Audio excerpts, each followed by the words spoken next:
जो हमारी कुंडली के 12 ग्रह होते हैं वो हर इंसान पर क्या असर डालते हैं और उनका क्या महत्व होता है हर घर का। जब कोई बच्चा पैदा हो तो उस वक्त में जो नक्शा है आकाश का वही उसकी कुंडली होती है। कुंडली में 12 भाव, 12 राशियां, 27 नक्षत्र का प्लेसमेंट और उसके आधार पर हम कुछ दशाएं निकालते हैं और उसके बेसिस पर हम प्रेडिक्शन करते हैं। 12 ग्रह वो क्या क्या चीजें बताते हैं? जो पहला घर है वो हमारी मानसिकता, हमारा सर, हमारी सोच, हमारा पूरा व्यक्तित्व वो उसको देखता है। दूसरे भाव से हम कुटुंबी देखते हैं, धन की स्थिति देखते हैं। तीसरे भाव से कोई व्यक्ति कितना परिश्रम कर सकता है ये देखते हैं। 7th हाउस मैरिज का हाउस है या कोई भी इंटीमेट रिलेशनशिप है उसका हाउस है और मृत्यु तो देखी ही जाती है। 12th हाउस जो है ये जेल का है, ये नुकसान का है, ये मोक्ष का भी है। कुंडली में हमारी मौत का कारण भी पता चलता है कि कौन कितना लंबा जिएगा, कब तक जिएगा, उसकी मौत किस तरह से होगी। जी, वो बता देते हैं कि कब मरेंगे, कितनी लॉन्गेविटी है, कैसे मरेंगे, एक्सीडेंट से मरेंगे, जहर से मरेंगे, तबीयत खराब होने की वजह से मरेंगे, धोखे की वजह से मरेंगे, सब पता चल जाता है। कुछ ऐसा है कि कोई ऐसा संकेत बन रहा है कुंडली में? बच्चों के लिए बालारिष्ट योग होता है। इतने वर्ष तक आपको सावधान रहना है। ये बचपन से ही लिखी होती है, फिर जब इंसान पूरी अपनी लाइफ जी ले, कर्म कर ले, तो इसका इंडिकेशन उसके लाइफ के आखिरी मोमेंट पर कुंडली में आता है। बहुत अच्छा प्रश्न है। चंद्रमा के भारी होने से या चंद्रमा के खराब होने से गुस्सा क्यों आता है इंसान को? अगर किसी का चंद्रमा खराब है तो उसकी सोच में कमी हो जाएगी। अच्छा है तो इतनी स्ट्रॉन्ग विल पावर उसकी हो सकती है कि वो अपने दुर्भाग्य को भी पीटता हुआ आगे निकल जाए। तो इस चंद्रमा को ठीक करने का कोई उपाय है? बहुत सारी चीजें हैं। क्या कुंडली में हमारे ये पता चलता है कि डिप्रेशन में कौन है, कैसे, किस तरह से? बहुत आसानी से पता चला है। तो कुंडली से तलाक की योग भी देख सकते हैं कि तलाक होगा। बिल्कुल। कैसे, कौन सा घर होता है जो तलाक? 7वां घर। कैटरीना कैफ और विकी कौशल का डिवोर्स हो सकता है। किसी की शादी में अगर देरी हो रही है बहुत ज्यादा तो उसका क्या कारण होता है? 7वां भाव अच्छा नहीं होगा तो शादी लेट होगी। बिहार में इलेक्शन आ रहे हैं इस बार, क्या तेजस्वी यादव, इंडिया गठबंधन या एनडीए में से किसका चांस ज्यादा है? तेजस्वी जी का जो मैंने देखा है उसके अनुसार चांसेस बनते हैं। श्रापित दोष, श्रापित कुंडलियां होती हैं। ऐसा व्यक्ति बहुत मेहनत करता है जीवन पर्यंत लेकिन उसको लाभ बहुत कम होता है। श्रापित दोष अगर किसी की कुंडली में है गुरुजी तो वो क्या करे? ये आसानी से नहीं जाता। राहुल गांधी के बारे में जब मैं बात करती हूँ, अच्छे काम कुछ करेंगे लेकिन प्रधानमंत्री की कुर्सी तक वो नहीं पहुँचेंगे, तो आपको क्या लगता है? अभी तो देखिए कोई योग है नहीं उनकी कुंडली में। अगर हम अखिलेश यादव से कंपैरिजन करें राहुल गांधी का, तो क्या दोनों में बेस्ट कौन है? ये अखिलेश जी की कुंडली राहुल गांधी की कुंडली से बेहतर है। स्वास्थ्य को लेकर के हमारी कुंडली कुछ कहती है? अब बिल्कुल।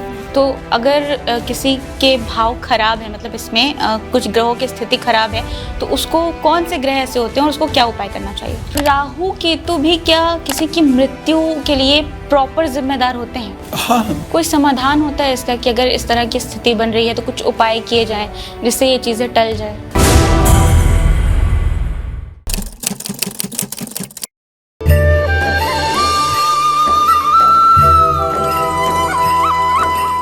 Welcome to Rami talks unfiltered with Misba. यहाँ ना कोई स्क्रिप्ट है ना सेंसरशिप, सिर्फ असली लोग, असली जज्बात और असली कन्वर्सेशंस। कहते हैं इंसान अपनी किस्मत खुद लिखता है, लेकिन सच ये भी है कि किस्मत का पहला पन्ना उसी वक्त लिखा जा चुका होता है जब आपकी पहली सांस इस दुनिया में आती है, यानी कि जब आप पहली बार इस दुनिया में सांस लेते हैं। ये पन्ना कोई आम किताब नहीं होता, ये होती है आपकी खुद की कुंडली, एक रहस्यमयी नक्शा जिसमें छुपे हैं आपके जन्म से लेकर मृत्यु तक के सारे राज। इसमें होते हैं 12 घर, 12 ऐसे दरवाजे जिसके पीछे छुपा होता है आपकी सफलता, आपकी मोहब्बत, आपके विवाह, आपके बच्चे, आपका करियर, यहाँ तक कि आपकी आखिरी सांस तक का हिसाब। लेकिन असली खेल तब शुरू होता है जब यही 12 घर हर इंसान की जिंदगी में अलग अलग रंग बिखेरते हैं। किसी को सत्ता देते हैं, किसी को शोहरत, किसी को मोहब्बत, तो किसी को अधूरा सपना। आज हम बात करेंगे इन्हीं रहस्यमय घरों की, उन ग्रहों की भी जो आपकी तकदीर को मोड़ते हैं, और उन सवालों की जो हर किसी के दिल में जरूर उठते हैं। कौन कब तक जिएगा? अचानक मौत का कारण क्या होता है? क्या राहु केतु सच में इंसान को ऐसे फैसले लेने पर मजबूर कर देते हैं जिससे उसकी जिंदगी खत्म हो जाती है? और क्या सच में किसी नेता या देश का भविष्य इन ग्रहों से पढ़ा जा सकता है? तो आइए परत दर परत खोलते हैं इन राजों की किताब और जानते हैं कि हमारी जिंदगी पर ग्रहों और घरों का असर कैसे पड़ता है। हमारे आज के गेस्ट हैं एक बेहद ही खास शख्स, डॉक्टर पवन सिन्हा गुरुजी, जो सिर्फ एक दार्शनिक ही नहीं बल्कि लेखक, शिक्षक और एक आध्यात्मिक प्रेरणा स्रोत भी हैं। गुरुजी महान ऋषिकुल परंपरा के साधक हैं और स्वामी रामकृष्ण परमहंस की शिक्षाओं से प्रेरित होकर बचपन से ही साधना कर रहे हैं।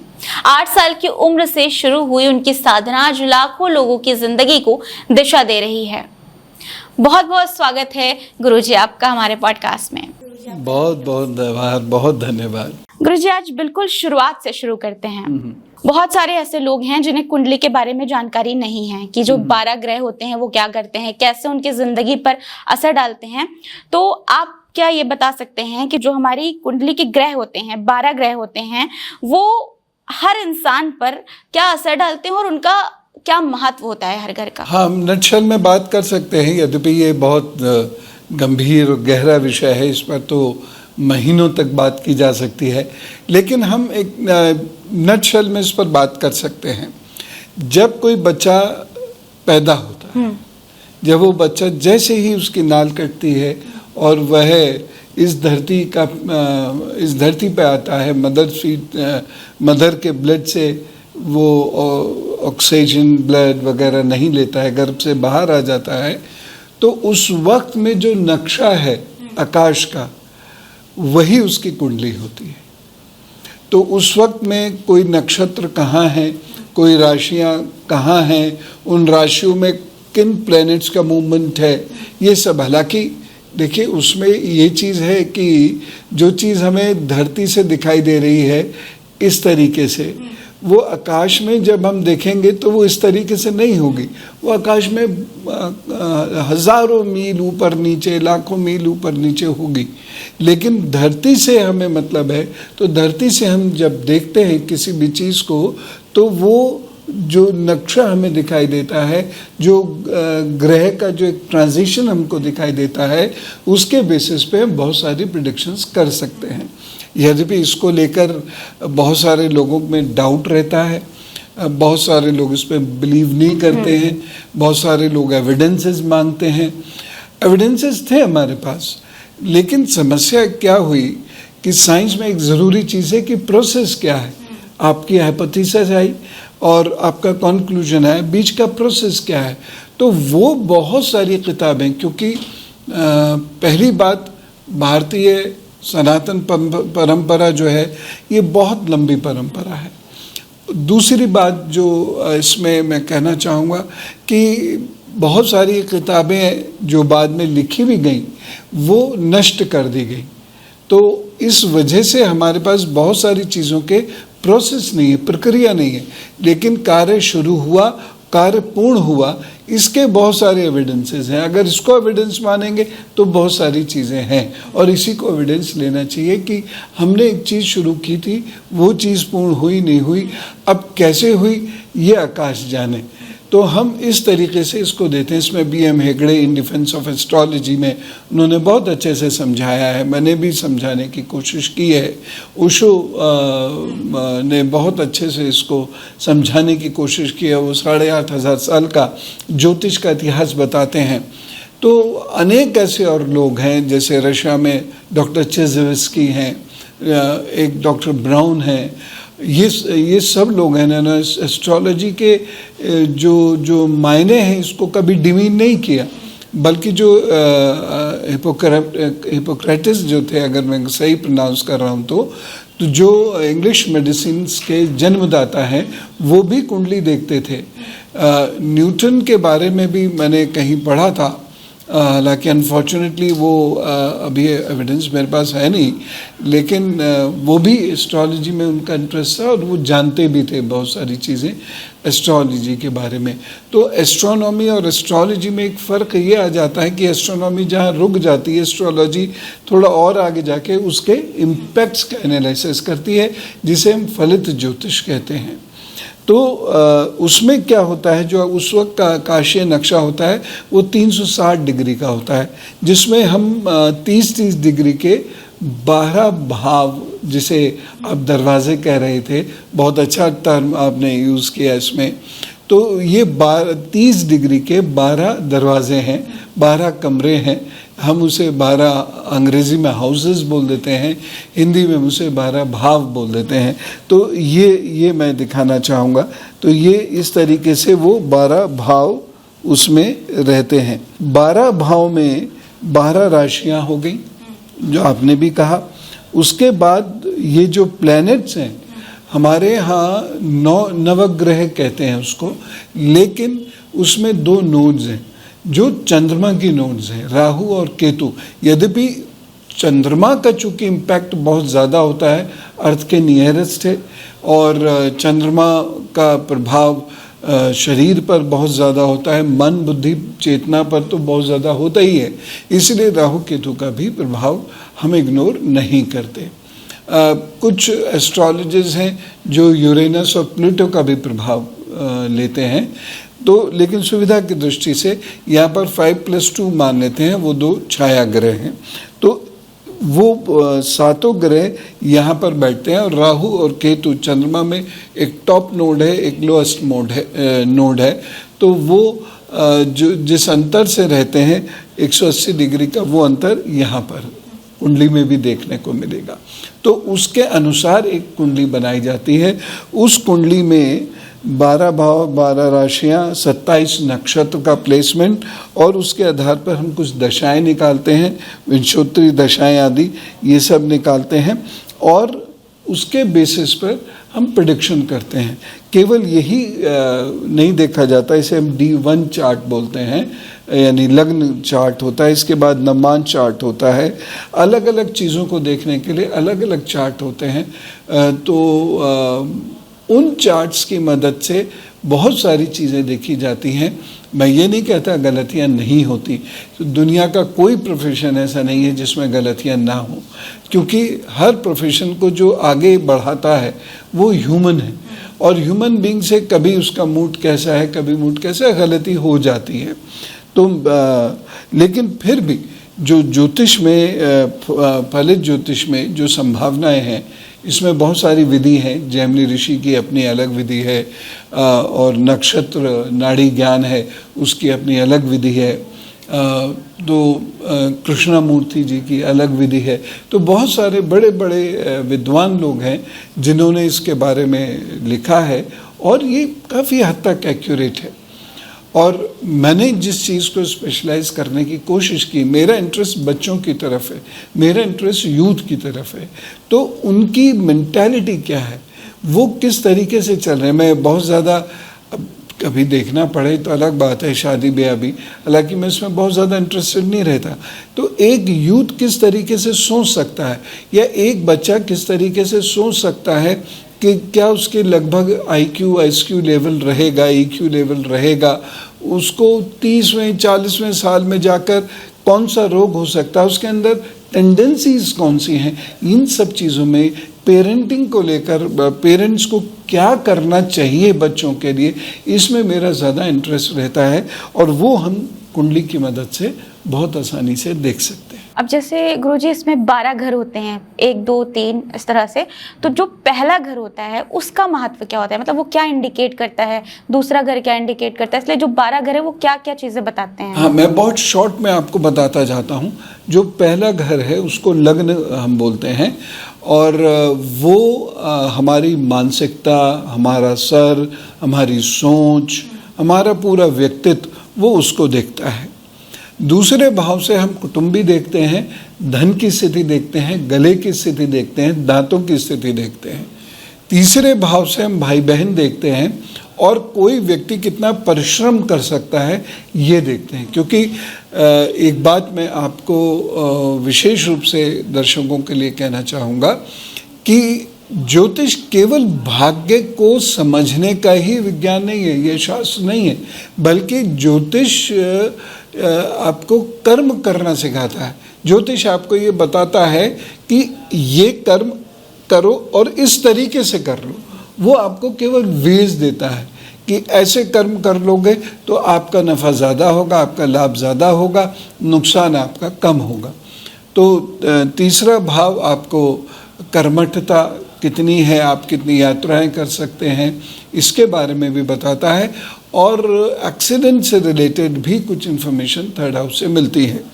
फोर्थ हाउस ये हमें बताता है माता के बारे में और माता के संपत्ति के बारे में, माता से संबंध कैसे रहेंगे, वाहन आदि की स्थिति कैसी रहेगी उसके बारे में।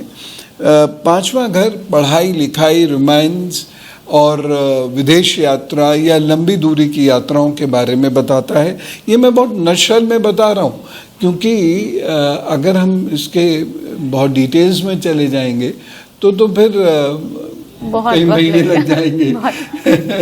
लेकिन नटशल में ये है। 6th हाउस में हमारा ऋण, हमारा रोग, हमारे शत्रु, ये 3 चीज़ें हम देखते हैं। 7th हाउस मैरिज का हाउस है या कोई भी इंटीमेट रिलेशनशिप है उसका हाउस है, पार्टनरशिप का हाउस है। 8th हाउस विद्वता का हाउस है। हालांकि 8th हाउस को लेकर बहुत सारे लोगों की ऐसी सोच है कि ये बस मौत का खाना है, लेकिन ऐसा नहीं है। विद्वता भी उससे देखी जाती है और किस व्यक्ति के अंदर कितनी गहराई तक जाके खोजने की क्षमता है वो भी उससे देखी जाती है। अचानक हमें क्या मिल सकता है, हम क्या खो सकते हैं, वो भी उससे देखा जाता है। ऑपरेशन भी उससे देखा जाता है और मृत्यु तो देखी ही जाती है। 9th हाउस धर्म कर्म का, यात्राओं का और हमारे रिलेशनशिप का ये घर माना जाता है। 10वां घर हमारे पिता का है और 10वें भाव में हमें कर्म हम देख सकते हैं। जैसे किसी व्यक्ति ने कहा कि मैं IAS होना चाहता हूँ, UPSC क्लियर करना चाहता हूँ। अब मैंने उसका देखा कि उसका 5th हाउस देखा पढ़ाई लिखाई और मैंने 10th हाउस देखा उसका कर्म। मैंने कहा तुम्हारी पढ़ाई लिखाई यानी 5th हाउस और तुम्हारा कर्म यानी 10th हाउस, ये तो कमज़ोर है।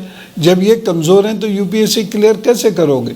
तो भाग्य को कर्म का बैकअप और कर्म को भाग्य का बैकअप होना बहुत ज़रूरी है। दोनों का संतुलन ही किसी व्यक्ति को ऊंचाइयां प्राप्त करा सकता है, सफलताएं दे सकता है। 11वां घर है लाभ का घर है, किस व्यक्ति को कितना लाभ होगा।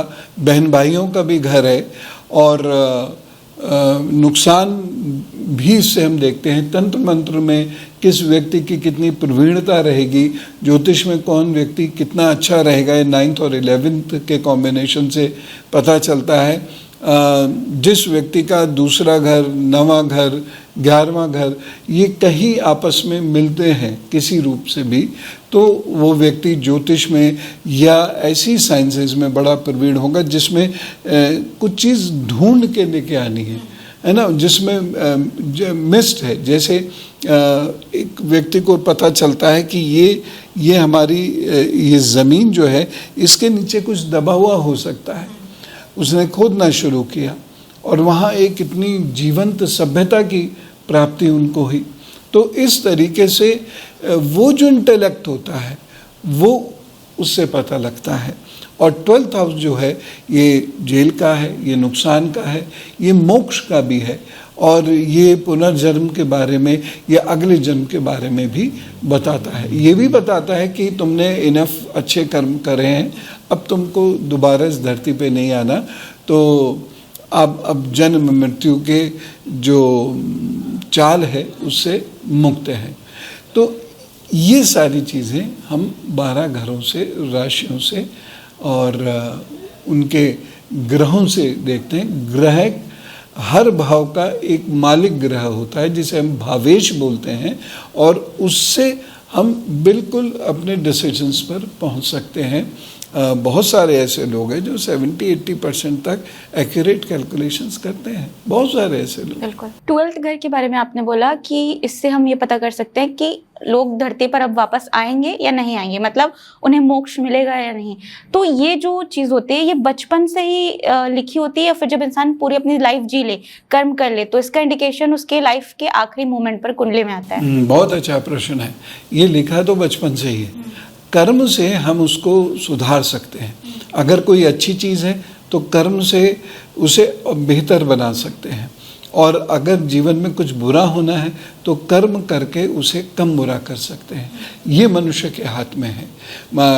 जो योगक्षेमम वहायम का सूत्र श्री कृष्ण ने दिया है, या श्री कृष्ण जब कर्मण्येवाधिकारस्तु मा फलेषु कदाचन कहते हैं, तो वो ऐसे ही नहीं कह रहे हैं।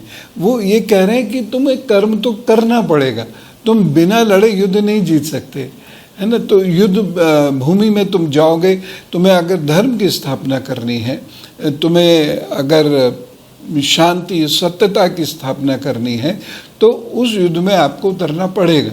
तो उतरे बिना आप सोचे रहो टेंट में बैठे बैठे तो नहीं होगा वो सब। तो ये सारी चीज़ें मुझसे देखते हैं। अब जैसे आपने चंद्रमा का भी जिक्र किया, तो लोग कहते हैं कि अगर चंद्रमा, कई लोगों से मैंने बात की, कई एस्ट्रोलॉजर, तो वो ये कहते हैं कि अगर चंद्रमा ख़राब हो तो बहुत ज़्यादा गुस्सा आता है।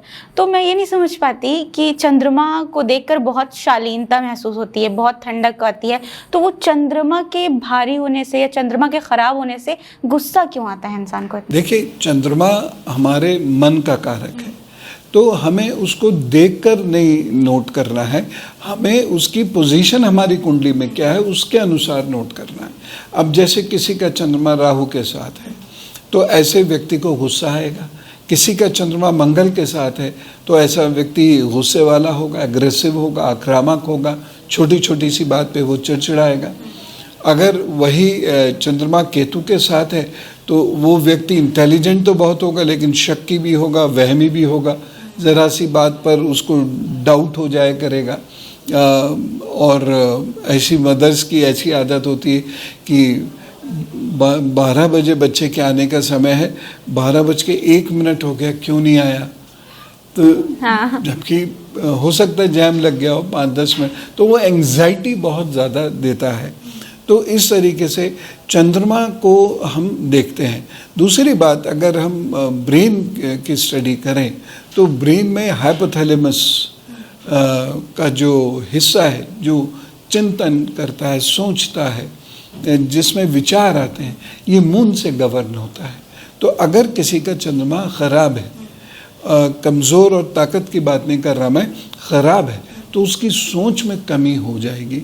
अच्छा है तो उसकी सोच बड़ी स्ट्रांग होगी और इतनी स्ट्रांग विल पावर उसकी हो सकती है कि वो अपने दुर्भाग्य को भी पीटता हुआ आगे निकल जाए। तो इस चंद्रमा को ठीक करने का कोई उपाय है? बहुत सारी चीज़ें हैं, जैसे चांदी के गिलास में पानी पीना, ये खिरनी का फल खाना, या खिरनी की जड़ को गले में पहनना, ये चीज़ें हैं। मदर से संबंध अच्छे हों, मौसी से, मामा से संबंध अच्छे होंगे तो चंद्रमा अपने आप बेहतर होता चलेगा। और जल के आसपास रहना, या नहीं है जल आसपास तो घूमने जाना, जैसे कभी नदी किनारे चले गए, कभी समुद्र किनारे चले गए, जैसा समय पड़े तो चंद्रमा मजबूत होने लगता है। सिरहाने गिलास पानी का भर के रख के सोने से चंद्रमा बेहतर होने लगता है। आपने 12 ग्रहों के बारे में बताया बहुत अच्छे से। अब क्या कुंडली में हमारे ये पता चलता है कि डिप्रेशन में कौन है या फिर कौन अकेलापन महसूस कर रहा है? कैसे, किस तरह से? बहुत आसानी से पता चला है, तो बहुत ही आसानी से। चंद्रमा का साथ यदि केतु के साथ है, चंद्रमा यदि शनि के साथ है, तो ऐसे व्यक्ति के अंदर सोसाइटी से कटने की एक टेंडेंसी होगी। इसको हम ऐसा कोई बहुत बड़ा रोग तो नहीं है, क्योंकि बहुत सारे बच्चे जो हैं जिनको माइनर ऑटिज्म है, वो चंद्रमा से पता लगाते हैं अगर ये योग है, तो वो बहुत बड़े साइंटिस्ट हैं, म्यूजिशियंस हैं, बड़े क्रिएटिव लोग हैं, उनके अंदर विलक्षण पावर्स हैं, लेकिन क्या है वो समाज से ज़्यादा नहीं मिलते। तो उनका जो सोशल क्वेश्चन है वो बहुत वीक होता है। तो इस प्रकार की टेंडेंसी आ जाती है जब चंद्रमा कमज़ोर होता है। और दूसरी चीज़, अगर चंद्रमा के साथ किसी का मंगल और सूर्य भी कमज़ोर है तो ऐसे व्यक्ति के दोस्त नहीं बनते। मैं अक्सर बच्चों से कहता हूँ कि दोस्त बनाओ, क्योंकि अगर आप दोस्त नहीं बना पाओगे तो आप ज़िंदगी में बहुत कुछ नहीं सीख पाओगे, आपके अंदर आत्मबल नहीं आएगा। लेकिन वो कहते हैं हमारा कोई दोस्त बनता नहीं, तो मैं उन्हें बहुत सारी टेक्निक सिखा देता हूँ जो चंद्र मंगल और राहु केतु आदि ग्रहों पर आधारित है, और उससे उनको फ़ायदा होता है। ये टेक्निक क्या है गुरुजी, मैं जानना चाहती हूँ। ऐसे तो बहुत लंबी चीज़ें हैं, लेकिन मैं कहता हूँ कि मुट्ठी बांध के ये तय करो कि तुम्हें अभी जाना है, जाके बात करनी है, और बात में सुनना ज़्यादा है, बोलना कम है। और अब उसे लेक्चर मत दीजिए बिल्कुल भी, क्योंकि मंगल की ये आदत होगी कि या तो बोलेगा नहीं, और बोलेगा तो बिंदास बोलता चला जाएगा। तो आप बोलिए मत, सुनिए और हंसने की कोशिश कीजिए। आपको हंसी नहीं भी आती, बहुत सारे ऐसे कॉम्बिनेशन है, चंद्र केतु का ख़ास तौर से एक कॉम्बिनेशन है, या चंद्र शनि का एक कॉम्बिनेशन है। यदि ये करीब हैं एक दूसरे के तो ऐसे व्यक्ति को हंसी भी नहीं आती आसानी से। तो आप हंसिए, जब बाकी लोग हंस रहे हैं तो आप भी हंसिए, ये सोच के कि वो हंस रहे हैं, कोई तो ख़ास बात होगी। तो इस तरीके से आप धीरे धीरे सोशलाइज करना शुरू कर देंगे और अकेलापन आपका धीरे धीरे ख़त्म होगा। घर के लोगों के साथ थोड़ी देर बैठिए, गपबाजी कीजिए। अब बहुत सारे घरों में वैसा माहौल नहीं होता, पापा जी बिल्कुल डिक्टेटर की तरह ऐसे बैठे हुए होते हैं कि नहीं, पापाओं को ऐसे रहना चाहिए, जबकि वक्त बदल चुका है। पहले भी ये वक्त नहीं था, पापा को बच्चों के साथ खेलना चाहिए, बातचीत करनी चाहिए, तो बच्चे का सूर्य अपने आप अच्छा होने लगेगा। मम्मी को बच्चों के साथ खेलना और बातचीत करना चाहिए, बच्चे का चंद्रमा अपने आप बेहतर होने लगेगा। बच्चा बैठ के पढ़ रहा है, यदि माँ उनके लेफ्ट हैंड बैठ के अपना कोई भी काम करते रहे तो बच्चा बेहतर पढ़ाई कर सकता है। और आजकल तो बहुत सारे जो चीज़ें जो हमको डाइवर्ट करती हैं, जैसे मोबाइल, सबसे बड़ी चीज़ मोबाइल है, या हम YouTube पे चले गए, या ऐसी बहुत सारी चीज़ें हैं, तो उनसे भी बच गया वो बच्चा। उसको डर है कि मम्मी यहीं बैठी हुई हैं, और बच्चा अच्छा पढ़ना शुरू कर देगा। कुंडली में हमारी मौत का कारण भी पता चलता है कि कौन कितना लंबा जिएगा, कब तक जिएगा, उसकी मौत किस तरह से होगी, एक्सीडेंट या सुसाइड। जी, बहुत सारे ऐसे लोग हैं जिन्होंने मृत्यु पर ही रिसर्च की है, तो वो बता देते हैं कि कब मरेंगे, कितनी लॉन्गेविटी है, और कैसे मरेंगे, एक्सीडेंट से मरेंगे, जहर से मरेंगे, तबीयत ख़राब होने की वजह से मरेंगे, वो बता देते हैं, धोखे की वजह से मरेंगे, सब पता चल जाता है। तो अगर किसी की अननेचुरल डेथ होती है तो कुछ ऐसा है कि कोई ऐसा संकेत बन रहा है कुंडली में, कुछ ग्रहों का ऐसा संकेत हो रहा है जिससे पता चले, कॉम्बिनेशन बन रहा है। डेथ हमेशा नेचुरल होती है, अननेचुरल नहीं होती। वो लिखा हुआ है कि उसकी लाइफ इतनी ही थी। अब चूंकि हमको वो एक्सेप्ट नहीं हो पाता, अरे ये तो बहुत कम उम्र के थे, अभी कल तक तो ठीक ही थे, अभी तो कोई प्रॉब्लम भी नहीं थी, कभी इन्होंने दवाई नहीं खाई, अचानक इतने हार्ट अटैक कैसे आ गए। तो डेथ तो अननेचुरल हो ही नहीं सकती। अकाल मृत्यु जैसा कोई कॉन्सेप्ट नहीं है, बल्कि ये हमारी सोच है कि अकाल मृत्यु है, यानी काल आया नहीं था, वो मर गए, ऐसा थोड़ी होता है। उसकी लाइफ लाइन पे या उसकी जो लाइफ है उस पर फुल स्टॉप लग गया, और वो काल उसका वहीं तक उसको इजाज़त दे रहा था कि आप इतने ही वर्ष जिएंगे, कोई 1 महीना, कोई 10 महीना, कोई 70 साल, कोई 80 साल। तो ये सारी चीज़ें कैलकुलेट की जा सकती हैं। बच्चों के लिए बालारिष्ट योग होता है, तो जैसे ही बच्चे का जन्म होता है और विद्वान कोई कुंडली उनकी बनाते हैं तो वो बता देते हैं बालारिष्ट योग है, इतने वर्ष तक आपको सावधान रहना है, या ये दशाएं आ रही हैं, ये मार्केश लग रहा है, तो आपको सावधान रहने की ज़रूरत है। अब देखिए, कोई भी मुंह पर ये नहीं कहता तो मर जाओगे, बिल्कुल। तो ऐसी बात की जाती है, सावधान रहना, समय बहुत ख़राब है, ये उपाय कर लो, ये भगवान को याद कर लो, आदि आदि चीज़ें वो कहते हैं। तो अकाल मृत्यु तो कोई नहीं होती, वो काल वहीं तक था। आपने बहुत अच्छी बात की और मेरे दिमाग में भी हमेशा ये बात रहती थी कि जब भगवान ने ही लिखा है कि हम कब मरेंगे, तो कैसे कोई सुसाइड से मर जाता है या कैसे किसी का कोई मर्डर कर देता है। लेकिन जब मैं बात करती हूँ लोगों से तो वो ये कहते हैं कि अगर किसी की अननेचुरल डेथ हो गई, मीन्स कि किसी को मार दिया गया, तो उसको मोक्ष नहीं मिलता। मतलब वो क्योंकि उसकी समय से पहले डेथ हो गई इसलिए उसकी आत्मा भटकती रहती है। तो अगर ऐसा नहीं होता कि अननेचुरल डेथ हुई, डेथ ऊपर वाला ही लिखकर भेजता है, तो फिर आत्माएं भटकती क्यों हैं? देखिए, सभी आत्माओं को एकदम डेस्टिनेशन नहीं मिलता। डेस्टिनेशन का मतलब ये है 84 लाख योनियाँ हैं, उसमें श्रेष्ठतम योनि मनुष्य की है, तो एकदम हो सकता है वो मनुष्य ना बने। मनुष्य के बाद भी उसकी उधर्व गति होती है, वैकुंठ तक वो जाते हैं, 7 लोग ऊपर हैं, तो उन 7 लोकों में उसका निवास होता है आत्मा का। लेकिन सबको ये नहीं मिलता।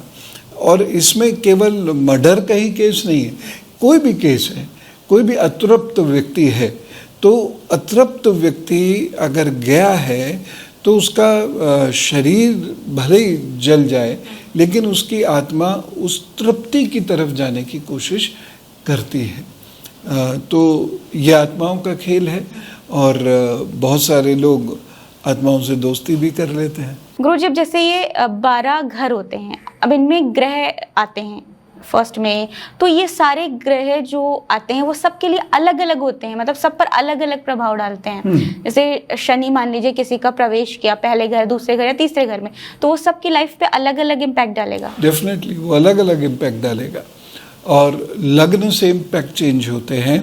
शनि की अपनी पोजीशन क्या है उससे इम्पैक्ट्स होते हैं।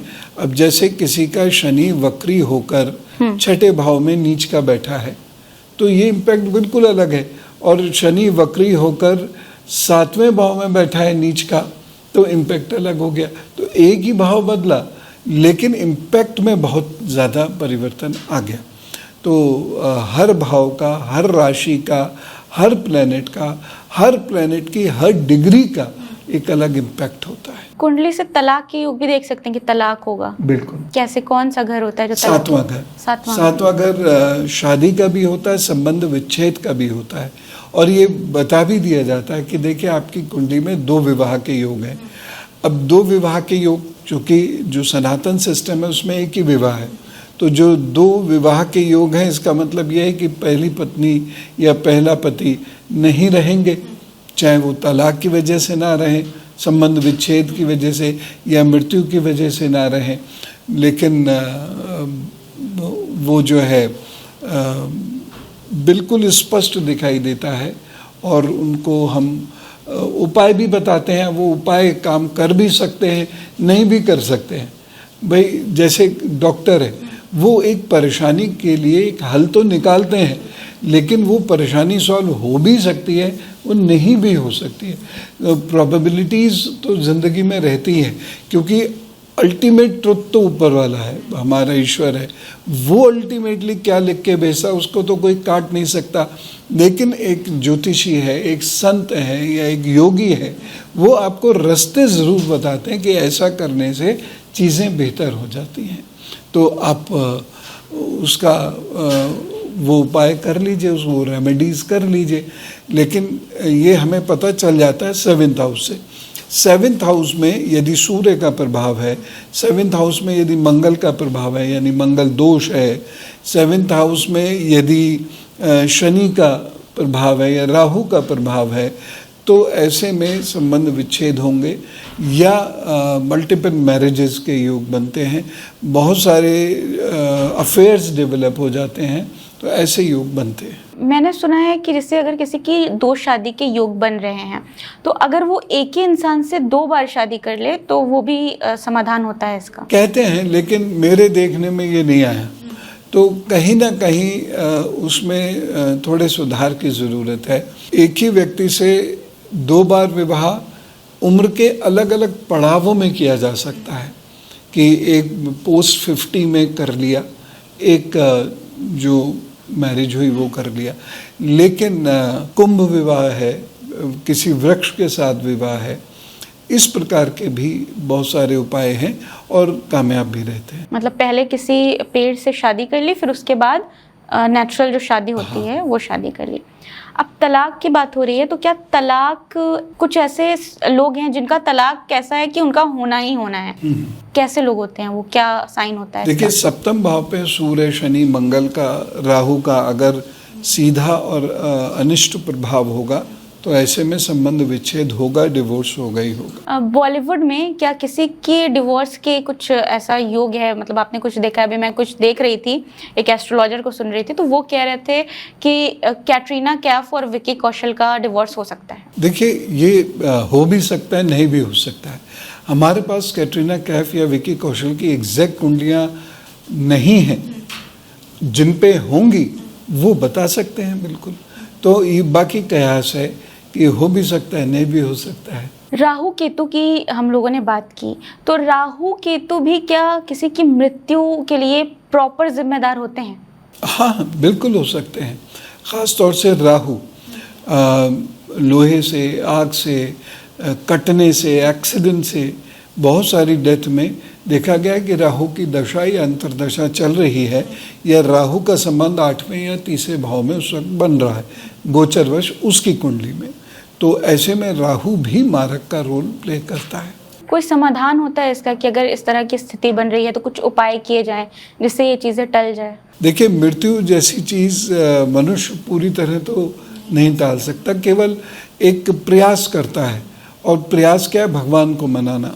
तो महामृत्युंजय का वो जप करे, ओम ऐं ह्रीं क्लीं नमश्चंडिकायै, मतलब माँ दुर्गा का वो जप करे, या ओम नारायण नमो नमः का वो जप करे, तो उससे फर्क पड़ता है। भगवान मान गए तो ठीक है, नहीं माने तो अपने पास बुलाएंगे। बिल्कुल। शादियों की बात 7वें घर से ही रिलेटेड होता है, शादी, मैरिज का भी। तो जो कुंडली जब मिलाई जाती है, जैसे कुछ लोग ये कहते हैं, आजकल कुछ एस्ट्रोलॉजर भी हैं जो ये कह रहे हैं कुंडली मिलाना बेकार की बात है, कुछ कहते हैं नहीं कुंडली ज़रूर मिलानी चाहिए। तो क्या है कुंडली का, किस तरह से कुंडली मिलानी चाहिए कि शादी जो है वो सफल हो? पहले तो ये देखना है कि उस व्यक्ति की या उन व्यक्तियों की कुंडली में सफल शादी के योग हैं भी कि नहीं है। थोड़ी बहुत कमी होगी, कसर होगी, तो वो तो ठीक की जा सकती है। लेकिन अगर मान लीजिए योग है ही नहीं, मान लीजिए शनि मंगल दोनों सप्तम में बैठे हैं, या राहु मंगल दोनों सप्तम में बैठे हैं, तो मैं तो ऐसे में कह देता हूँ कि देश की तरफ ध्यान दो, देश का काम करो, समाज का काम करो, अपने धर्म का काम करो, क्योंकि वैवाहिक जीवन का सुख नहीं है आपको।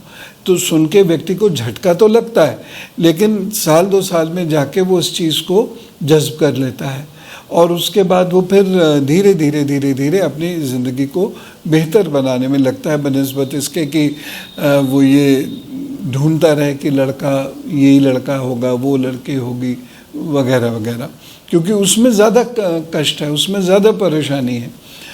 तो हम इस तरीके से कुछ ऐसे योग होते हैं जिसको टाल पाना बहुत मुश्किल होता है। और कुछ लोगों की ज़िंदगी में अगर कोई चीज़ नहीं है तो उसे फिर वो एक्सेप्ट कर लेनी चाहिए कि ये चीज़ नहीं है। भगवान को मनाता रहे, कर्म करता रहे। अगर बहुत प्यार है और उसको वो चीज़ चाहिए ही, तो कर्म करे, भगवान को मनाए, तो भगवान अगर पिघल गए तो डेफिनेटली उसको वो चीज़ मिल जाएगी। मैंने ऐसे केसेस देखे हैं ना कि बहुत रेयर होते हैं, 0.1% उनकी प्रोबेबिलिटी होती है, लेकिन फिर भी ऐसा करना तो चाहिए, हिम्मत हार के बैठना तो नहीं चाहिए। कभी किसी नेता के बारे में कोई प्रेडिक्शन की है आपने? जब इलेक्शन चल रहा था तो एक चैनल इंडिया न्यूज़, तो उस पे मैंने माननीय प्रधानमंत्री मोदी जी के बारे में प्रेडिक्शन किया था, श्री केजरीवाल जी के बारे में और कई और नेताओं के बारे में प्रेडिक्शन किया था। तो जिन आंकड़ों के आधार पे वो किया था, वो आंकड़े लगता है सही थे, तो ठीक ही हुआ। प्रधानमंत्री की अगर बात करें तो बहुत से लोग ये कह रहे हैं कि वो अपना कार्यकाल पूरा नहीं कर पाएंगे, कुछ ये भी कह रहे हैं कि बिल्कुल करेंगे, विश्व गुरु बनेगा भारत। तो क्या है? मोदी जी ने जो नींव रखी है उसी पर भी अगर लोग 10 साल 15 साल काम कर लें तो हम विश्व गुरु बन सकते हैं। लेकिन विश्व गुरु बनने के लिए असल में बहुत सारी चीज़ें चाहिए। एक शांत समाज चाहिए, एक बौद्धिक समाज चाहिए, और रिसर्च कितनी हो रही है, हम क्या इनोवेशन कर रहे हैं, हमारा प्रोडक्शन किस लेवल का है, या हम केवल ट्रेड कर रहे हैं, दूसरे प्रोड्यूस कर रहे हैं, हम केवल मार्केट दे रहे हैं। तो ऐसी बहुत सारी चीज़ें, लेकिन फिर भी जो एक ठोस नींव रखी गई है भारत की आज़ादी के बाद से, तो ऐसा नहीं है कि हमारे पास चांसेस नहीं हैं। उसको आगे बढ़ाने की ज़रूरत है।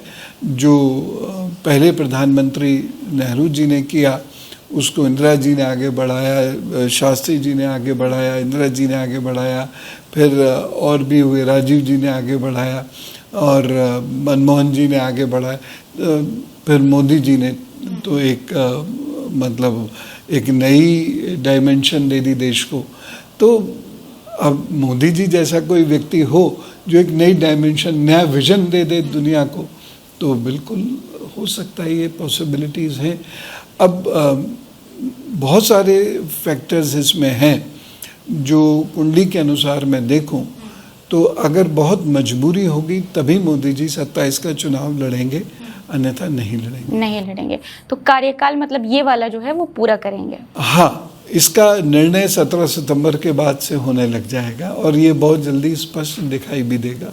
2026 में ही आपको फरवरी मार्च से ये चीज़ें स्पष्ट होने लग जाएंगी। राहुल गांधी के बारे में जब मैं बात करती हूँ तो अगर मैंने बहुत सारे लोगों से बात की, न्यूमरोलॉजिस्ट से बात की, एस्ट्रोलॉजर से बात की, तो कुछ ये कहते हैं कि अगर राहुल गांधी अपना नाम चेंज कर ले तो प्रधानमंत्री बन सकते हैं। कुछ ये कहते हैं कि वो सिर्फ सांसद बनकर ही रह जाएंगे, प्रधानमंत्री नहीं बनेंगे। हाँ, अच्छे काम कुछ करेंगे लेकिन प्रधानमंत्री की कुर्सी तक वो नहीं पहुँचेंगे। तो आपको क्या लगता है? अभी तो देखिए कोई योग है नहीं उनकी कुंडली में। अभी तो और उनके अगेंस्ट जो लीडर्स हैं उनकी कुंडली के योग उनसे बेहतर है। देखिए होता क्या है, एक व्यक्ति की कुंडली में राजयोग है, पीएम बनने का योग है, लेकिन उसका जो कॉम्पिटिटर है उसकी कुंडली में उसके योग से ज़्यादा बढ़िया योग है पीएम बनने का, तो वो बनेगा। तो उस हाइट पर जाकर एक कंपैरिजन करना चाहिए। केवल ये व्यक्ति ऐसा हो जाएगा करके हम नहीं कर सकते। बहुत सारे फैक्टर्स इसमें आते हैं जिसमें एक कंपैरेटिव स्टडी बहुत ज़रूरी है। मान लीजिए कि जिस व्यक्ति ने पर्चा भरा जिस वक्त, तो उस वक्त उसकी कुंडली बहुत अच्छी थी, लेकिन जिस वक्त वोटिंग चल रही है उस वक्त उसकी दशाएं बदल गई, तो वोटिंग के समय में वो परेशान हो जाएगा क्योंकि अब दशाएं बदल गई, अब नेगेटिव इम्पैक्ट मिल रहे हैं। तो वो उस वक्त पॉजिटिव इम्पैक्ट थे, वोटिंग के नेगेटिव इम्पैक्ट थे। तो चाहे वो व्यक्ति कितना ही अच्छा क्यों ना हो, लेकिन रिजल्ट जो है वो किसी और के फेवर में जाएगा। क्योंकि उसकी कुंडली में उस समय चीज़ें बेहतर थी। तो ये कंपैरिजन किया जाना चाहिए। जैसे मेरिट लिस्ट बनती है कॉम्पिटिटिव एग्जाम्स की, तो वैसे ही मेरिट लिस्ट बनती है एस्ट्रोलॉजर्स की। बॉलीवुड में भी देखिए कि मान लीजिए एक मिस्टर एक्स हैं, किसी डायरेक्टर ने या प्रोड्यूसर ने कहा कि हम आपको अपनी फिल्म में ज़ीरो ले रहे हैं, और वो अच्छे हैं, लोग भी उन्हें पसंद करते हैं। लेकिन सडनली क्या हुआ कि दूसरा व्यक्ति आया, वो उनसे बेहतर डांस कर रहा था, उनसे बेहतर उसके अंदर वो सब कुछ था जो डायरेक्टर प्रोड्यूसर को चाहिए। तो उन्होंने सोचा कि अब इसको ले लेते हैं। तो ऐसा नहीं कि उसके योग खराब थे, दूसरे व्यक्ति के योग उसके योग से बेहतर थे। इसलिए एक मेरिट जो बनती है प्लैनेटरी पावर्स के अनुसार, उसमें वो आगे था, इसलिए वो चीज़ उसको मिल गई। लेकिन इसको ऐसा नहीं मिलेगा और निश्चित रूप से बहुत अच्छा मिलेगा। मैंने भी बहुत सारे टैलेंटेड लोगों को पीछे जाते देखा है और जिनको ज़्यादा कुछ आता नहीं है उनसे आगे उनको जाते हुए देखा है। तो ये ग्रहों की वजह से, कुंडली की वजह से ही होता है। हाँ। मैंने देखा है गुरुजी, कई लोगों से बात भी की है कि राजयोग कुछ लोगों की कुंडली में होता है लेकिन फिर भी वो बड़ा संघर्ष कर रहे होते हैं। तो ये किस वजह से होता है? दरअसल कुछ एक प्लैनेट को देख के, एक या दो प्लैनेट्स को देख के हम ये डिसाइड कर देते हैं कि राजयोग है, लेकिन उसके डिसीजन इतना आसान नहीं होता। तो कई बार तो चूक हो जाती है, ये गलती हो जाती है और वो राजयोग होता ही नहीं है। दूसरी बात है, राजयोग का भी अपना समय नियत होता है। किसी का राजयोग बचपन से ही होता है, जिसे कहते हैं born with the silver spoon, और किसी का राजयोग 30 में आता है, किसी का 36 में आता है, किसी का राजयोग 48 या उसके बाद होता है। तो राजयोग के समय अलग अलग है। राजयोग का मतलब ये नहीं कि पूरे जीवन में उसको राजयोग ही मिलता चला जाएगा, समय अलग अलग है। देखिए, पॉलिटिकल लीडर्स की एक ख़ास बात जो हमें उनसे सीखनी चाहिए, बहुत सारे पॉलिटिकल लीडर्स जो हैं उन्होंने 20-20 साल 25-25 साल मेहनत की और तब कहीं जाके उन्हें इलेक्शन लड़ने का मौका मिला। बड़ी सेवाएं की उन्होंने अपने सीनियर्स की, पार्टी की, तब जाके उनको इलेक्शन लड़ने का मौका मिला। तो ये राजयोग तब शुरू हुआ। अब जीत गए तो ये राजयोग फिर फलित होने लगा। तो जीते मान लीजिए वो 52वें वर्ष में जाके, तो राजयोग फलित होने लगा। तो इस तरीके से होता है।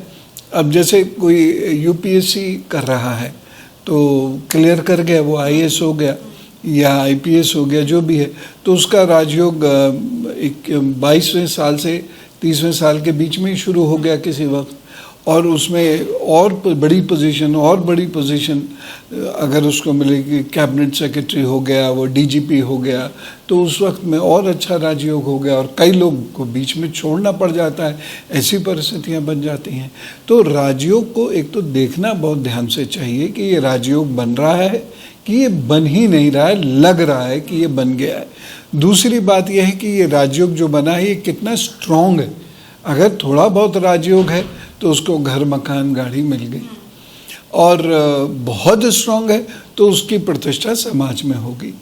और तीसरी चीज़ हमें ये देखनी ज़रूरी है कि ये राजयोग फलित होना शुरू कब से होगा, तो फिर डिसीजन गलत नहीं होगा। तो क्या इसे एक्टिव करने की भी ज़रूरत होती है, या फिर जब समय आता है तो वो खुद ब खुद काम करने लगता है? समय आएगा तो वो काम करेगा ही करेगा, उसमें तो कुछ करने की ज़रूरत नहीं है।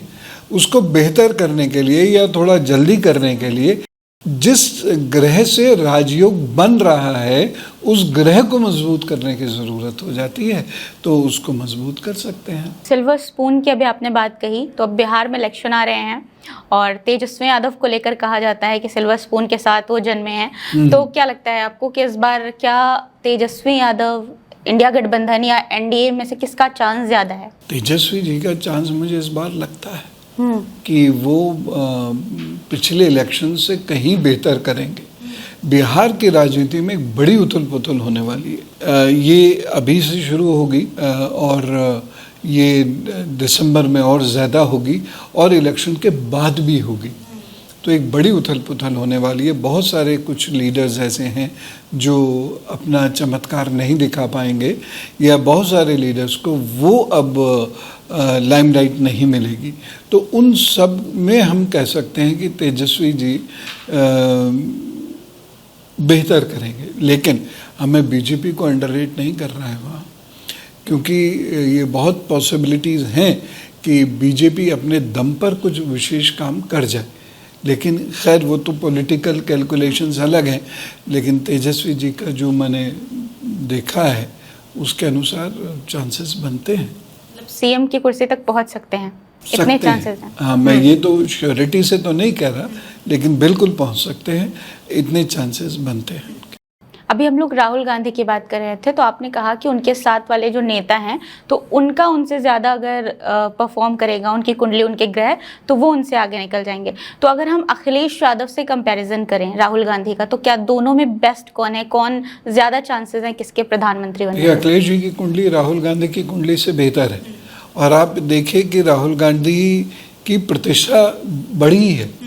उन्होंने चाहे यात्रा करके उन्होंने किया हो या कैसे भी हो, राहुल गांधी की प्रतिष्ठा अपनी जगह बड़ी है, लेकिन वो प्रतिष्ठा बड़ी बिखरी बिखरी सी है, ठीक।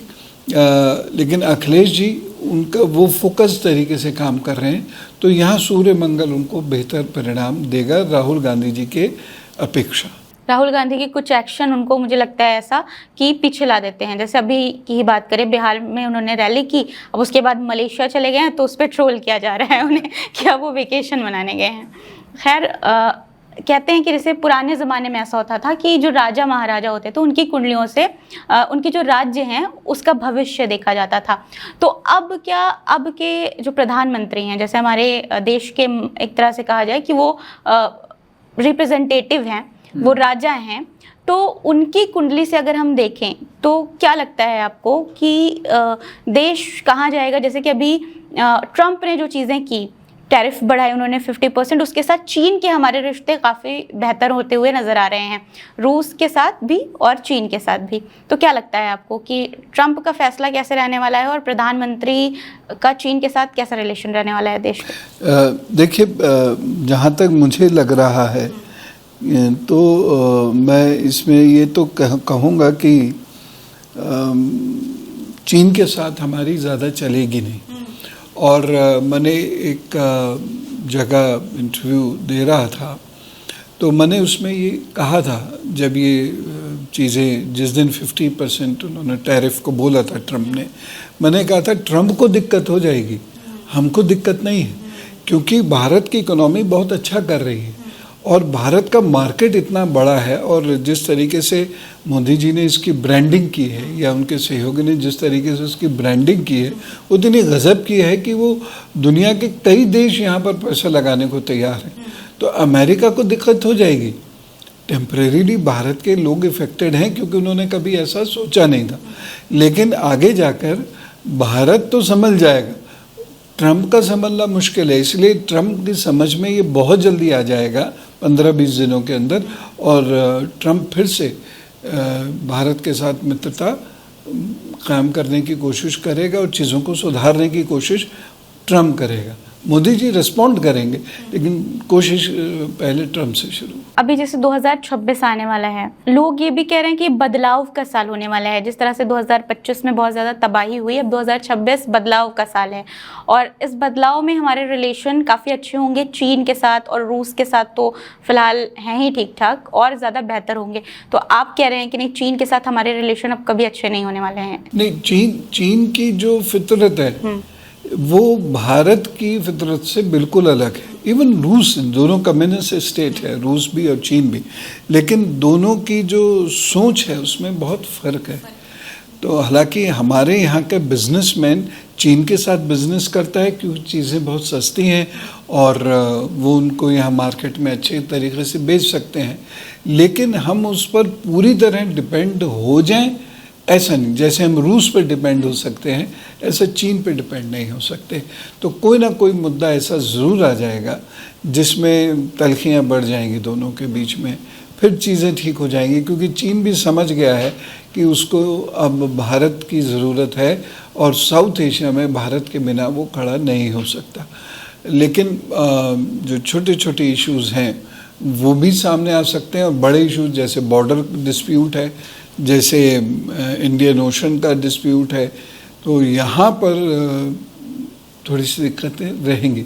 तो उतना भरोसा तो नहीं कर सकते हम, लेकिन फिर भी फ़िलहाल तो चीन का साथ है ही है।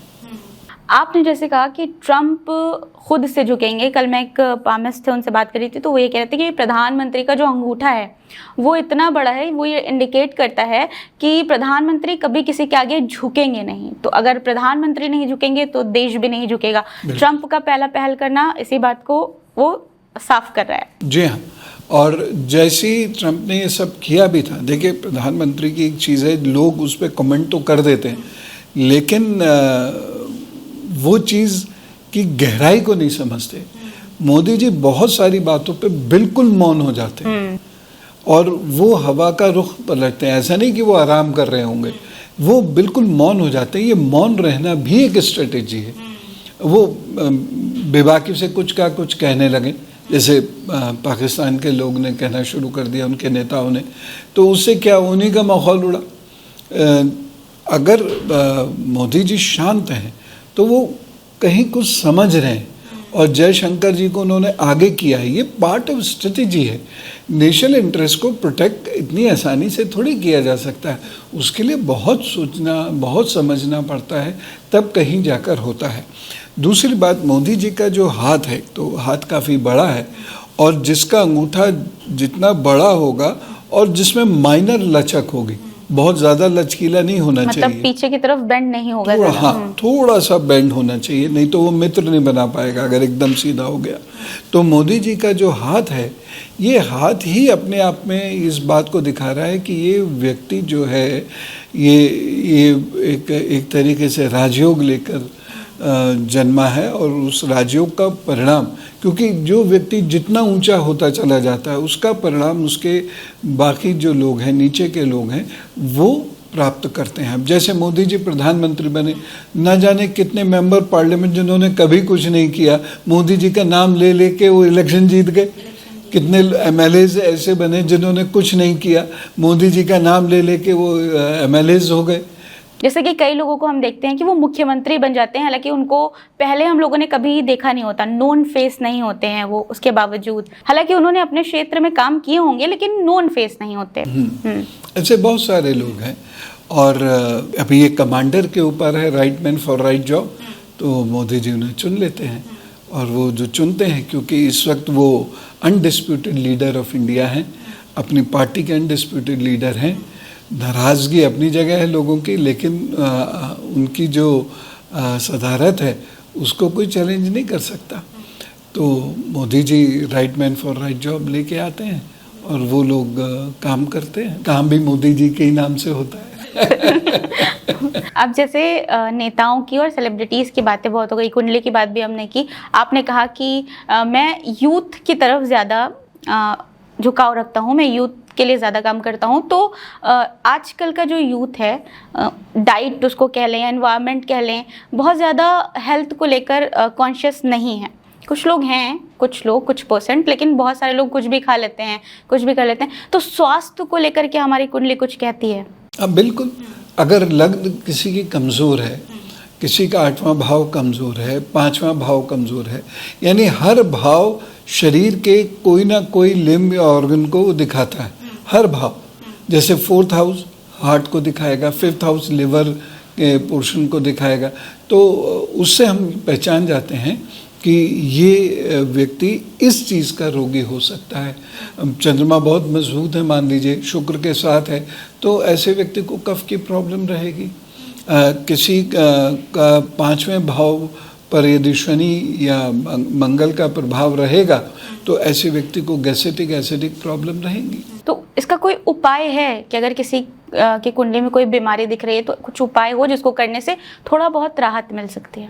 ज्योतिषीय उपाय की बजाय उनको वैद्य से मिलना चाहिए, उनको डॉक्टर से मिलना चाहिए, तो ज़्यादा बेहतर है। अब यूथ की ही बात हो रही है, तो आजकल एक बहुत ही कॉमन प्रॉब्लम है बालों का गिरना। बहुत ज़्यादा एक कॉमन प्रॉब्लम है आजकल, हर एक दूसरे इंसान को हम देख रहे हैं।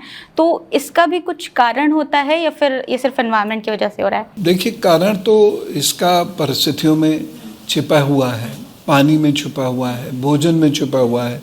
स्ट्रेस लेवल से ये चीज़ें मैंने गवर्न होती हैं। स्ट्रेस बहुत बढ़ेगा, बाल झड़ने शुरू हो जाएंगे, तो उस सब से ये चीज़ें होती हैं। लेकिन अगर किसी व्यक्ति का मंगल कमज़ोर है तो फिर उसके बाल जल्दी झड़ेंगे ही झड़ेंगे। तो कुछ उपाय है मंगल को स्ट्रॉन्ग करने का और बाल रोकने का? हाँ, तेल नियमित रूप से लगाएं, प्राणायाम करें, और खाने के 3 घंटे बाद सोएं। सोने से पहले 10 मिनट प्राणायाम करके और फिर कोई अच्छा संगीत आदि लगा के फिर सोएं। स्ट्रेस से अपने आप को ज़्यादा से ज़्यादा दूर रखने की कोशिश करें, कोशिश ही कर सकते हैं, तो उससे फ़र्क पड़ेगा। बिजनेस की अगर बात करें, आम लोगों से रिलेटेड ये सवाल है, तो बिजनेस में लॉस या फिर पार्टनरशिप अगर कोई कर रहा है, पार्टनर साथ में है, तो उनको पार्टनर्स के साथ काम करना है नहीं, ये पता चलता है? 6 और 7वें घर से मैं बहुत सारे लोगों से कहता हूँ अकेले काम करो। वो कहते इतना पैसा कहाँ से लाएं? मैंने कहा छोटा काम कर लो, अब वो बड़ा अपने आप हो जाएगा। लेकिन आपकी ज़िंदगी में बिजनेस पार्टनर का कोई रोल है नहीं, और अगर वो आएगा तो नुकसान होगा आपको। तो 6 और 7वें भाव से ये देखा जाता है। जब हम पे पैसा था, उस पे अनुभव था, कुछ समय के बाद झगड़ा हुआ, अब उसके पास पैसा है, हमारे पास अनुभव है। झगड़े का बहुत रोल है। तो इस तरीके से स्थितियां बन जाती हैं अगर पार्टनरशिप का योग ना हो। और अब देखिए ज़्यादातर बड़े बिजनेसमैन जो हैं, जिनके बोर्ड ऑफ डायरेक्टर्स, हालांकि मैं बिज़नेस के बारे में बहुत ज़्यादा नहीं जानता, लेकिन जिनके मैनेजिंग बोर्ड्स हैं या वो सीईओज़ हैं अपने ही कंपनी के, तो उन्होंने अपने एक तरीके से टैसिट पार्टनर्स तो रखे हुए हैं, लेकिन चीज़ें खुद ही मैनेज करते हैं। धन योग होता है कुंडली में हमारी? जी हाँ, दूसरे और 11वें भाव से हम देखते हैं कि व्यक्ति के पास कितना धन रहे। तो अगर किसी के भाव खराब है, मतलब इसमें कुछ ग्रहों की स्थिति खराब है, तो उसको कौन से ग्रह ऐसे होते हैं और उसको क्या उपाय करना चाहिए? देखिए, अगर यहाँ पर कोई भी ग्रह शत्रुता निभा रहा है, ये मतलब दूसरा घर दूसरे ग्रह में, और ये 11वां घर है, ये दूसरा घर, ये 11वां घर। ये मैंने भारत की कुंडली खोली हुई है, हालांकि भारत की कोई कुंडली नहीं है क्योंकि भारत का जन्म कभी हुआ ही नहीं उस तरह से, लेकिन एक 15 अगस्त के हिसाब से हम मना लेते हैं। तो अगर यहाँ पर इस घर के दुश्मन ग्रह बैठे हुए हैं या 11वें भाव के दुश्मन ग्रह बैठे हुए हैं यहाँ पर और यहाँ पर, तो ऐसे में धन की कमी रहेगी, लॉसेस होंगे। ये दुश्मन ग्रह कौन से होते हैं? अलग अलग कुंडली में अलग अलग होते हैं, यानी सबके लिए अलग अलग? सबके लिए अलग अलग। तो यहाँ पर मान लीजिए 1 नंबर लिखा हुआ है, वहाँ मंगल बैठा हुआ है, वहाँ चंद्रमा बैठा हुआ है, तो ऐसे व्यक्ति के पास बचपन से ही धन आना शुरू हो जाएगा। उसको संघर्ष भले ही करना पड़े, लेकिन वो धन बहुत छोटी उम्र से कमाना शुरू कर देगा।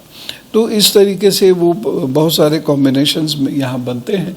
ये लाभ का घर है, यहाँ का मालिक जो है, यहाँ का जो भावेश है, वो अगर यहाँ बैठा हुआ है तो ऐसे व्यक्ति को धन की कभी कमी नहीं होगी।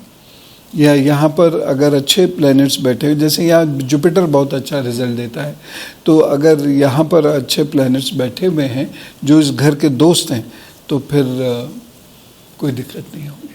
अगर किसी का ये सारे प्लैनेट नहीं हैं, कुछ चीज़ें ख़राब हैं, तो क्या वो कुछ उपायों से, कोई रेमेडी अपनाकर चीज़ों को ठीक कर सकता है कुछ हद तक? हाँ, थोड़ा कम संघर्ष करना पड़े, मतलब कर सकते हैं। गायत्री का जप सीख लें, सीख के करें, ऐसे नहीं।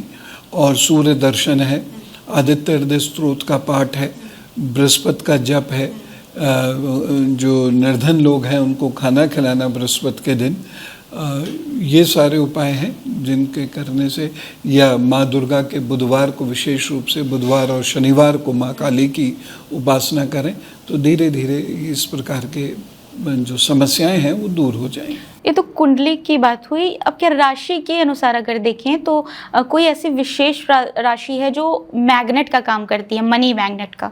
ऐसी कोई राशि नहीं है, सब है। सारी राशियां अच्छी हैं, सारी राशियां बुरी हैं। वो उस व्यक्ति की कुंडली में कोई राशि कहाँ बैठी है वो इम्पोर्टेंट है। एक टर्म मैंने सुना, श्रापित दोष। तो श्रापित कुंडलियाँ होती हैं। मैं इस टर्म का बहुत इस्तेमाल करता हूँ।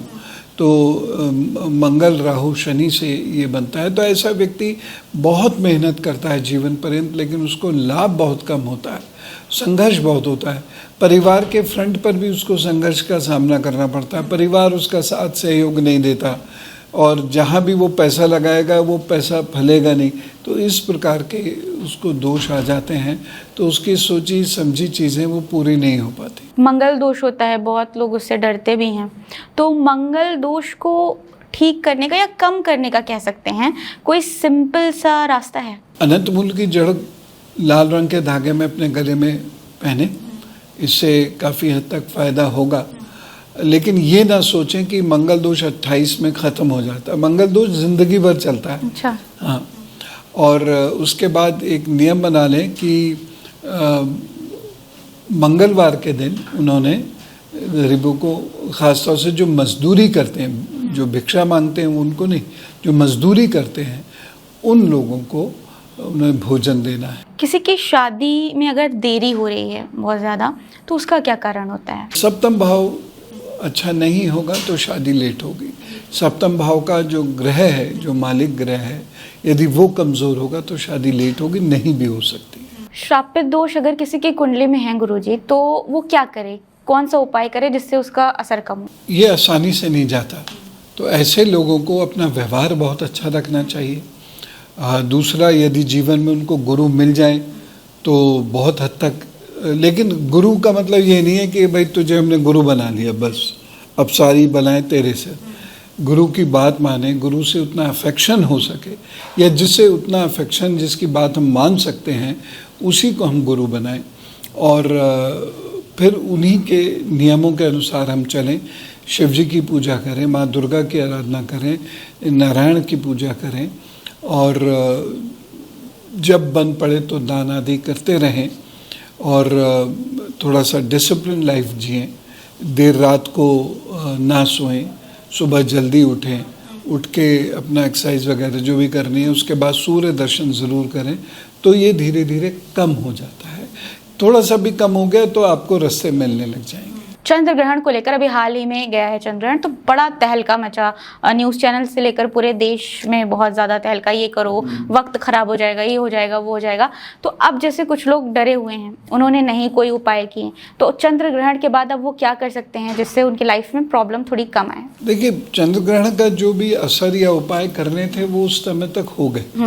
अब तो वो अगर कोई परेशानी आती है, ईश्वर ना करे परेशानी आए, लेकिन कोई परेशानी आती है तो वो परेशानी के उपाय कर लें, क्योंकि चंद्र ग्रहण तो एक बार निकल गया तो कोई भी ग्रहण जब निकल जाता है और निकले हुए उसको थोड़ा सा वक्त हो जाता है, 4-6 दिन हो चुके होते हैं, तो फिर उसके उपाय ना करके हमें ये देखना है कि हमें परेशानियां कहाँ आ रही हैं, उनके उपाय कर लें। 2026 भी अब आने वाला है, तो 2026 को लेकर कोई प्रेडिक्शन कुछ ऐसा है? 2026 यद्यपि अभी समय है तो बहुत ज़्यादा कैलकुलेट तो नहीं किया, लेकिन हाँ ये ज़रूर है कि ये बहुत सारी नई चीज़ें भारत के लिए लेके आएगा और कुल मिला के भारत के लिए अच्छा रहेगा। राजनीतिक उथल पुथल रहेगी, समाज में भी कुछ तनाव बढ़ेगा, लेकिन फिर भी बाय एंड लार्ज प्रोग्रेसिव रहेगा, अच्छा रहेगा। अंत में एक सवाल जाते जाते मैं आपसे गुरुजी करती हूँ आम लोगों के लिए कि जो लोग हैं वो अपनी ज़िंदगी में सबसे बड़ी ऐसी कौन सी गलतियाँ करते हैं, कौन सी ऐसी गलती करते हैं जिसकी वजह से उनको परेशानियाँ उठानी पड़ती हैं?